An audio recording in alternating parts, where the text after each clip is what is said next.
Good afternoon everybody and welcome to today's video all about old school chiropractic. And old school chiropractic is exactly what we get excited about here at Wigan Family Chiropractic Hospital.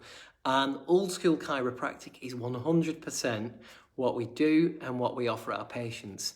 So in today's video, I'm going to do my best to keep my excitement down a bit and try and explain what old school chiropractic is and why it's such a good thing for people. So chiropractic, if you want a little bit of a history lesson I should say, it's been around since 1895, and the first person that went to a chiropractor didn't go because they had a bad back or a bad neck or sciatica. They saw the first chiropractor because they were deaf and because they'd been deaf years. And this chap, what he basically said, and his name was Harvey if you're interested, he basically said to the gentleman who became his chiropractor, he said, look, a few years ago, I bent down, I was stooped in an awkward position, I felt something in my neck, my back, go click, go pop, and ever since, I've not been able to hear properly. So the chiropractor thought, well, hang on, if he's felt something in his spine go click or pop and get stuck out of place, I wonder if unlocking it, I wonder if unsticking it might reverse the process. And that's what he did. He worked with his neck, he worked with his back, and within a short space of time, that gentleman recovered his hearing. And from there on in, people went to chiropractors with heart problems, people went to chiropractors who were paralysed in wheelchairs, people who were crippled, people who were maimed, children, adults, people with every kind of health condition that you could imagine. And a lot of those people were people where the medical profession of the day had felt that they couldn't do anything for that person. So that went on until at least the 1950s. And then what happened after the 50s was, for lots and lots of reasons, chiropractic became mostly about back and neck pain. But the thing is, chiropractic, old school chiropractic, wasn't really about back and neck pain. What it was about was the realization, number one, people walk into a chiropractor's with the ability to heal already. The job of a chiropractor is to take a look at a person, take a look at a person's spine first of all. And the reason for that is, if your spine gets stuck anywhere from the bottom of your head to the top of your bottom, then the spinal cord that lives inside your spine is going to get stuck too. And that's what the early chiropractors used to look for in every patient. Didn't matter whether somebody was going to them with a heart problem, a stomach problem, blindness, hearing loss, you name it. They would check a person's spine, and you do it by hand. They did it by hand to begin with. And then what you do is you may or may not, depending upon the person and the needs, you may take some x-ray pictures, you may do a type of scan that looks at how the spinal cord and nerves are working. And what you're looking for is how and where, if a person's spine and spinal cord is getting stuck, how and where and how much is it decreasing or interfering with the person's ability to have a brain at the top of the spine that's talking to the rest of the body properly below it. And that's what they used to look at. So the early chiropractors, they would say to a patient, look, Mrs. Jones, if you've come in here with a heart problem, or Mr. Edwards, if you've come in here with blindness, there's not a thing I can do about that. I can't cure you, I can't fix you, I can't treat you, I can't heal you. But here's what I can do. If we skillfully work on releasing your spine, that's going to help take stress off your spinal cord that lives inside your spine. That's going to let your brain and your body start connecting up better. And when you think about it, if somebody does something with you and for you that lets your brain and your body start connecting up better together, that's good for you anyway, whether you've got back pain or not, whether you've got a heart problem or not, whether somebody is blind or not. Thank you, Julie. So they would explain that to the patients, and they'd say along the lines of, you do know that every last bit of your body is trying to heal and is healing 24/7. And if somebody said, and we say this to patients, what do you mean, Mike? What do you mean my body is always trying to heal? Like, all right, this is a good example. You ever cut yourself shaving? Now, I've not for the last couple of weeks. Face masks do have some advantages. And they would say, yeah, I've cut myself shaving. What's that got to do with recovering from blindness or paralysis or a heart problem or being able to walk again properly? And they go, bear with me. So if you cut yourself, what happens? Patient goes, well, it heals, doesn't it? And the chiropractors back then and now in our place would go, why does your skin heal? And a lot of people would go, it just does. And we'd say, and they would say, don't you think there must be something very deeply intelligent about your body? If you can cut yourself on a Monday and by Thursday you've got brand new skin again. And as a patient of ours said, if your outer shell can heal, if your skin can heal, things can heal on the inside too. So just as your skin can heal, your heart can heal, your stomach can heal, your nervous system can heal. And it's just a fact at the end of the day. So these early chiropractors would say, look, Mrs. Jones, if we help to free up your spine and spinal cord, that's a big thing for you. And it's going to mean that as your brain and body communicate with each other better, all the healing that your body is doing millions of times a second, it's just going to mean that there's a better communication between your brain that is a big organizer and a big manager and a big director for the rest of you. It's going to mean there's a better communication. So the healing that you're doing, you're going to be able to do it on a higher level or a better level. Patients would go, well, that makes sense. That's a good idea. And so what they did was they didn't mess around. They didn't try to add physiotherapy to what they did for the patients. They didn't give them massage. They didn't do anything that was drawn out or elaborate. They simply worked on check a person's spine, find out where a person's spinal cord is stuck, analyse the area, work on freeing it up. Number 5, let a patient's brain and body connect up better and get out of the way while the person does the healing.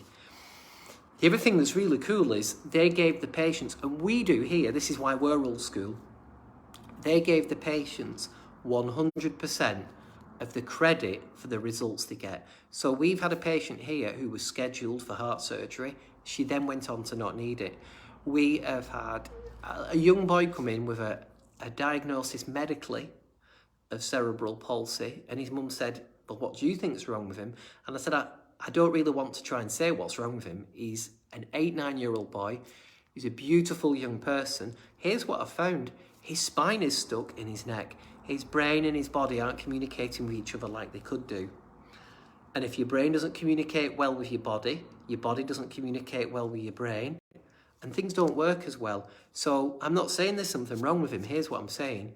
If we free up his spine, his little brain and body can both talk to each other better. And his mum just nodded. She knew that that would be a good thing for him. We've been working with him for about 6 weeks. He's much more relaxed. He sleeps properly. He can eat a much wider range of foods than he used to do. He's calmer. He was happy anyway, but he's even happier now. He's a lot more vocal. He's trying to speak a lot more. He started crawling. He'd never even done that, unfortunately. So when his mum hasn't even said, oh, Mike, thanks for fixing my son, because at the start I said, look, here is what an old school chiropractor will tell you. They can't treat themselves to an ice cream, let alone treat a disease. But what an old school chiropractor does is they simply help a person and their brain and their body connect up better. And when you've got that going for you, you can start using your own ability to heal. Or in the case of this little boy, because we weren't really saying he was injured or diseased, what we were saying was things are disconnected. If we help him connect back up again, things can start performing better. So that's the other side of chiropractic and going to a chiropractor is people in the olden days used to go almost like going to church once a week. They would go so that everything stayed connected up.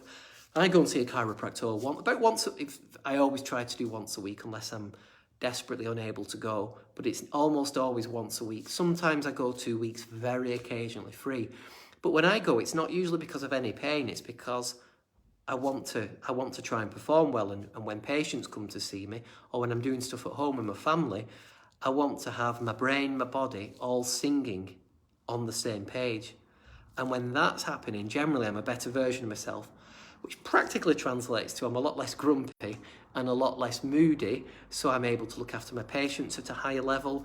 I'm able to be a much more patient father when my daughter's getting up at 2 o'clock in the morning to ask me to make her some toast, as it was the other night. So there's all those benefits to chiropractic care. And back in the day, chiropractors would routinely see things happen that seem miraculous. And I'll be honest with you, I like to see them that way because it keeps me excited, it keeps me reverent, it keeps me respectful, it keeps me stirred up emotionally, so that when a patient comes in, I'm on fire and thinking, right, we're going to help this person. I like that. But at the same time, if I was being a bit more down to earth, people healing and recovering and doing well, I don't like to say this, it isn't miraculous. It's normal, and it's normal because people are built to heal. And if you want 4 beautiful examples to think about, somebody said, what do you mean, Mike? I'm built to heal. So if we think about both men and women, we've already said you cut your face or you cut your legs shaving, you grow brand new skin in a few days. That's number 1. If you know anybody who's broken a bone, my own daughter broke a collarbone on her 3rd birthday. Within about 4 weeks, she'd healed the fracture and grown a new bone. She'd not even tried to do that. She's only 3 years old. How did she know how to do that? And that's the intelligence that's in your body that we're talking about. The fact that a 3-year-old can regrow a bone in 4 weeks without even trying is so intelligent, and it's so innate. We call it innate intelligence. We say to our patients, do you know how intelligent your body is? It's that intelligent. We're going to call it innate intelligence. Number 3, the ladies that we work with who are coming in with ladies' troubles, with period pains and irregular periods and very painful periods, and this is something we've worked with a lot with ladies, they will read up on things and they'll go, hang on, my womb practically mostly breaks down and regrows every month. So the lining of the womb regrows every month, that's an obvious one. But the rest of your organs are constantly replacing themselves. And this will fascinate you. If you think about it, every last bit of you is replacing itself all the time.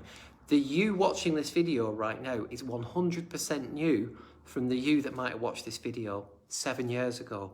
If you look at a photograph of a baby, and then them at 7, and then them at 14 and 21, they're 3 different people, aren't they, when you think about it? Same thing's happening for the rest of your life. So your body's constantly replacing itself, and you're growing a new body all the time. It's just that if the information's not getting through, it's harder for that new body to be as good as it could be.